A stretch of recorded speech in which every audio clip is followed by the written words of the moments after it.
Instead of compensation for land, the railway authorities hesitated to seize the property of the office of the Deputy Chief Engineer of Railways.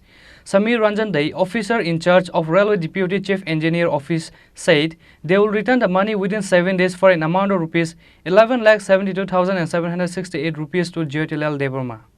The land of a Tripura guy was taken during the construction of the Agartala-Sabram railway track. However, he was not given his compensation from the railway authority. Jyotilal Debbarma filed a case in the Sonamura Session Court seeking appropriate compensation. The case was handled by lawyers Prashan Pal and Kajol Mandal. The court ruled in favor of the petitioner. The judgment of the complaint court was conveyed to the railway authorities, but they did not pay any money. Again, on the orders of the court, lawyers and court people came to Agartala railway station on Monday to seize the properties of the Deputy Chief Engineer's office will be sold and the compensation is ordered to be settled. Finally, the railway authority gave a written statement that 11,72,768 rupees of compensation will be settled within 7 days. Lawyer Kajol. Actually, আমরা LA case যেটা সোনামুড়া দায়রা আদালতে 2009 থেকে পরিচালনা হয়েছে। 2019-এ এই LA কেসের judgement হয়েছে। জাজমেন্ট হওয়ার পরে আমরা দীর্ঘদিন রেলওয়ে ডিপার্টমেন্ট এলএ সেকশনকে আমরা নোটিশ দিয়েছি।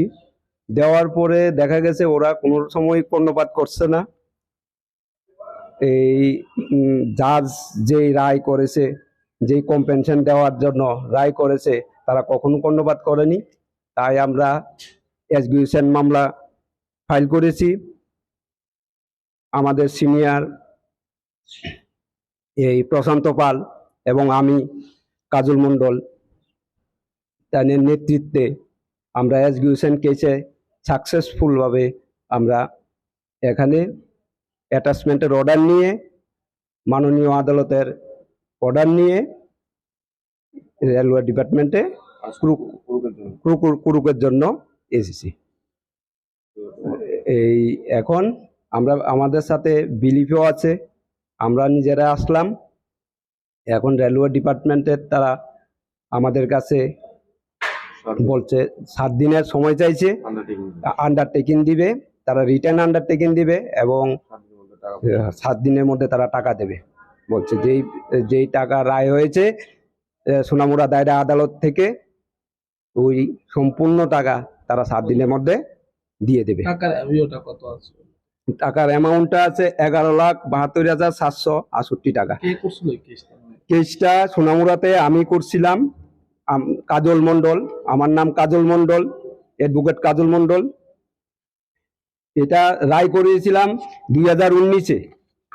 2019-এ অরিজিনাল কেস নাম্বারটা হলো মিস LA 59/2014। এটা বগরবাসার মুজার কেস। ওই কেসে মাননীয় আদালত আমাদেরকে কম্পেনশন ধার্য করেছে, যে জাজমেন্ট দিয়েছে ওই জাজমেন্ট বেসিকে আমরা এক্সিকিউশন কেস করছি। আর এই এক্সিকিউশনের কেসের ফলশ্রুতিতে আজকে এখানে আমরা প্রুফ করার জন্য আসলাম। হ্যাঁ, তাদের সাথে দেখা হয়েছে। হ্যাঁ, তারা এখন আমাদের কাছে তাদের বিলিফের কাছে টাইম চাচ্ছে যে 7 দিনের মধ্যে, কোর্টের বিলিফের কাছে টাইম চাচ্ছে যে 7 দিনের মধ্যে টাকা তারা পরিশোধ করে দেবে। তাদের লয়ারও আছে, ওভার টেলিফোনে উনিও কথা বলেছে যে 7 দিনের মধ্যে তারা টাকা যে কোনোভাবে ফিরিয়ে দেবে। কাজল মণ্ডল। If the railway department doesn't pay the compensation within 7 days, the properties of the Deputy Chief Engineer's office will be seized, which is certain. Bureau Report, Chini, Khorang.